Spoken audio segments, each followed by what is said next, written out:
একের পর এক ছবি দেখলাম যে কিভাবে মুখ্যমন্ত্রী মমতা বন্দ্যোপাধ্যায় প্রথমে প্রতীক জৈনের বাড়িতে এবং তারপরে তার অফিসে অর্থাৎ আইপ্যাকের অফিসে যা চললো দিনভর, যে তিনি একেবারে পুরো দাবাং মোডে ঢুকে গেলেন।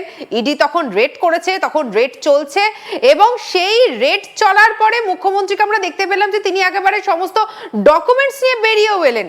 আর এই সবের মধ্যে আরো একটা বিষয় আজকে আপনাদেরকে নজরে নিয়ে আসবো।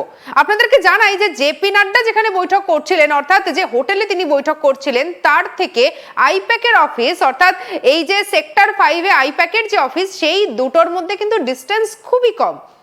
এবার এর মধ্যে সব থেকে আশ্চর্যের বিষয় কি জানেন? জেপি নাড্ডা যখন বৈঠক করছিলেন সেই সময় একজন আইপিএস অফিসার হঠাৎ করে চলে যান সেই হোটেলে। কি কারণে গেছেন, কেন গেছেন, এই সমস্ত প্রশ্ন করতে তিনি আবার বেশ অস্বস্তিতে পড়েন। হঠাৎ করে তিনি কি করতে গেলেন, তিনি বলেছেন একজনের সঙ্গে নাকি তার দেখা করার আছে। চলুন আমরা শুরুতে একটু ছবিটা আপনাদেরকে দেখাবো যে তিনি ঠিক কি কারণে তিনি গেছেন, তিনি কি বলছেন, এবং যখন তাকে বলা হচ্ছে তখন কিন্তু বেশ একটা হাসি হাসি মুখে তিনি যেন বিষয়টা এড়িয়ে যাওয়ার চেষ্টা করলেন। এর পেছনে কি অন্য কোনো অভিসন্ধি আছে? দেখুন আগে ছবিটা।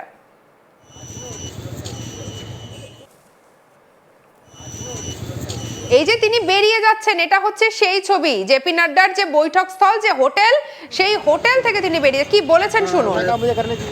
सेंट्रल हेल्थ मिनिस्टर आया है उनकी सिक्योरिटी के लिए। सर उनकी सिक्योरिटी के लिए मुझे करने दीजिए। सेंट्रल हेल्थ मिनिस्टर आया है उनकी सिक्योरिटी के लिए। सर उनकी सिक्योरिटी के लिए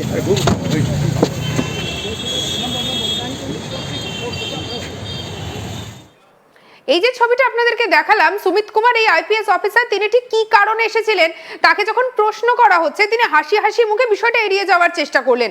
তিনি কি আদতেও কোনো সঠিক কাজে এসেছিলেন, যে কাজের ব্যাখ্যা তিনি দিতে পারতেন? তাকে দেখে কিন্তু মনে হচ্ছে যে তিনি ঠিক ব্যাখ্যাটা দিতে পারলেন না। আমাদের সঙ্গে রয়েছেন আমাদের কালিক সুজয়, কথা বলবো সুজয়ের সঙ্গে। সুজয়, এর পেছনে ঠিক কি কারণ রয়েছে? তুমি কালকে ছিলে, দীর্ঘ সময় তুমি সেই হোটেলের বাইরে কাটিয়েছো, ছবিটা ঠিক কি ধরা পড়েছিল একটু জানতে চাইবো। দেখো, তখন ভিতরে বিজেপি সর্বভারতীয়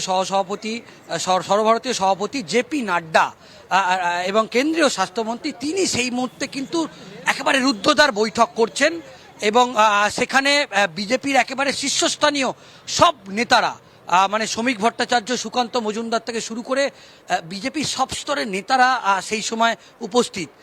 সেই সময় আমরা দেখলাম যে হঠাৎ করে সুমিত কুমার, ডিআইজি নিরাপত্তা, তিনি হঠাৎ করে ওই যে সল্টলেক সেক্টর 5-এর যে হোটেলে জেপি নাড্ডা বৈঠক করছিলেন সেখানে তিনি হঠাৎ করেই চলে আসেন। এবং এরপর যেটা হলো, সংবাদ মাধ্যমও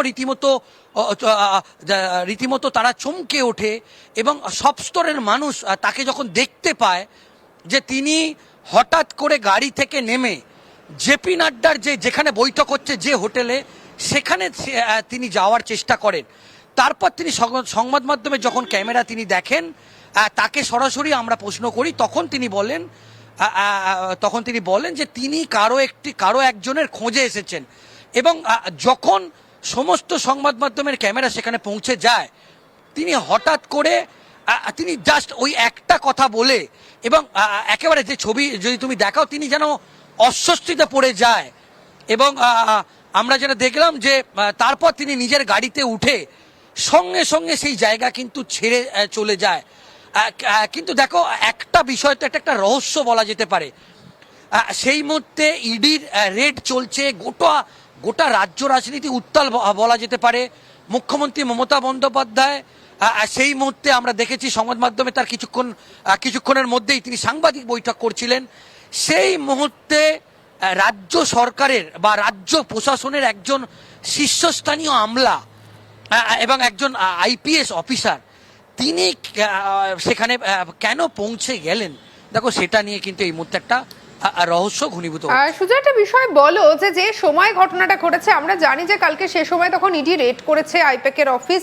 মমতা বন্দ্যোপাধ্যায় তিনি একেবারে, তাকে আমরা দেখলাম যে তিনি রাজ্য পুলিশের একাধিক বড় বড় অফিসারদেরকে নিয়ে তিনি ঢুকে যাচ্ছেন। আর তখন সেই রাজ্য পুলিশেরই একজন ডিআইজি তিনি চলে যাচ্ছেন জেপি নাড্ডার সেই বৈঠক স্থলে, এর পিছনে কি অন্য কোনো রহস্য আছে? দেখো, সেই বিষয়টা এখনো পর্যন্ত স্পষ্ট নয় এবং তিনি কিন্তু প্রথমে সংবাদ মাধ্যমের যারা আমরা যারা ছিলাম বা যে ক্যামেরা ছিল, তিনি কিন্তু প্রথমে লক্ষ্য করেননি। তিনি একেবারে যে এন্ট্রি গেট সেখানে গাড়ি থামিয়ে তিনি একেবারে গটগট করে ভেতরে ঢোকার যে সেটা তাকে দেখছিলাম।